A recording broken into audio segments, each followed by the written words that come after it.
understand China, three facts must never be forgotten. China is history. China is land. China is people.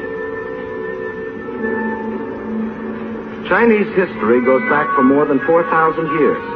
That's a long time. It was only 168 years ago that Washington crossed the Delaware.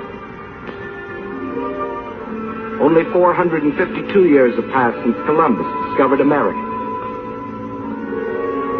It's 1,500 years since the world saw the fall of the ancient Roman Empire. 3,400 years have gone by since Moses received the Ten Commandments. 3,700 years have passed since the pyramids were built. But more than 4,000 years ago, the Chinese Empire was already in existence. And more important, so was the Chinese civilization, a civilization of art and learning and peace. Yes, China is history. And China is also land. More land than the entire continent of Europe. A third larger than the United States. And rich in raw materials. This vast area consists of China proper and 4 outer provinces. To the north is Manchuria.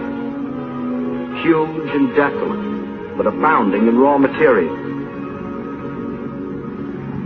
Next to Manchuria are Mongolia and Xinjiang.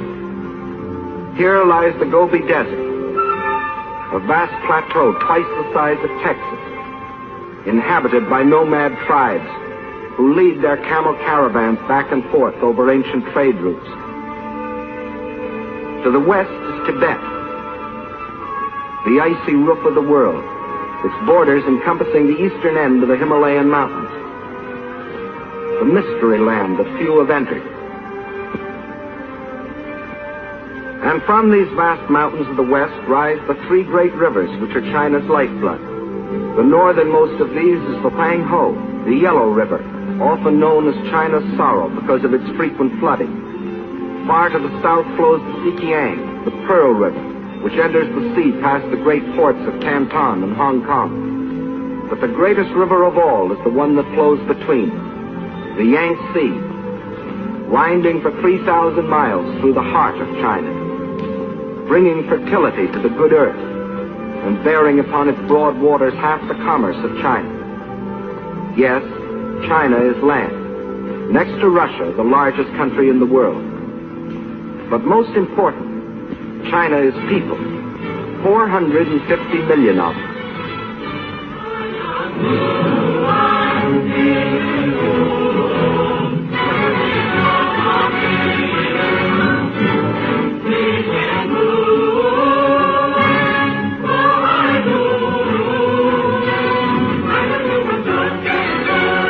The whole population of China were to walk past you, 4 abreast, there would never be an end to the procession, for new Chinese would be born and would grow up before the last man could pass by.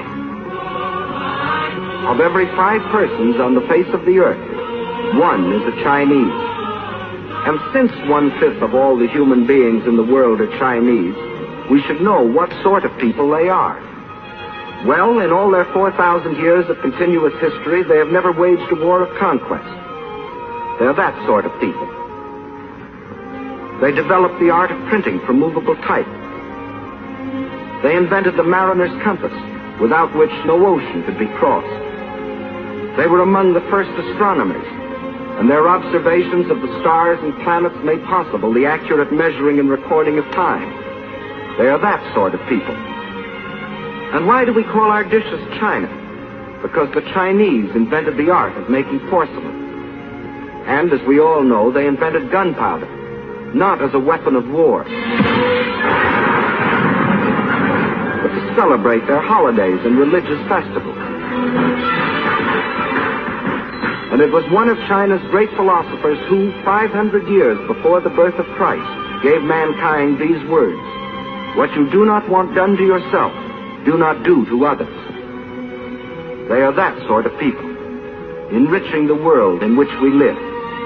Yes, China is incredibly old, incredibly big, incredibly populous.